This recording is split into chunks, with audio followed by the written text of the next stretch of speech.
Ako si Ninyo Rico M. Sim, ang pinuno ng ika-4 na pangkat. Ito ang aming performance task sa Filipino. Ang aming topiko ay tungkol sa kahalagahan at katangian na dapat mayroon ng isang manunulat ng lakbay sa naysay.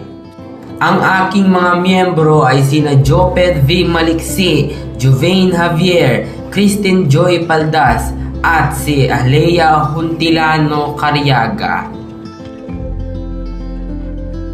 Ang ibig sabihin ng manunulat ng lakbay sa naysay ay isang manunulat na nagpupunta sa iba't ibang panig ng lugar katulad ng Amerika, Espanya at Pilipinas upang makakuha ng impormasyon tungkol sa kanilang kasaysayan, kultura at pamumuhay.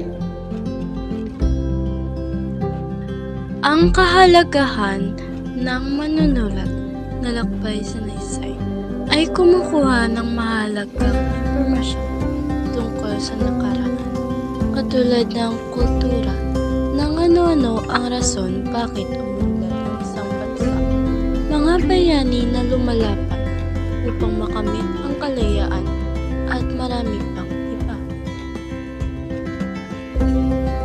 Ang katangian naman ng manunulat ng lakbay sa naysay ay meron silang kakayahan na maglathala ng impormasyon sa pamamagitan ng pagsulat ng mga akda, balita at nobela, upang ang mga libro na inilathala ng manunulat ay meron itong aral sa mga mambabasa.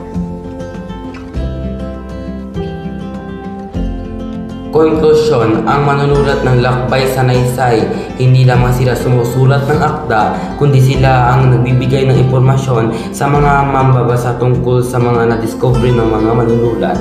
Hindi madali ang kanilang trabaho, kailangan sila respetuhin at bigyan ng halaga.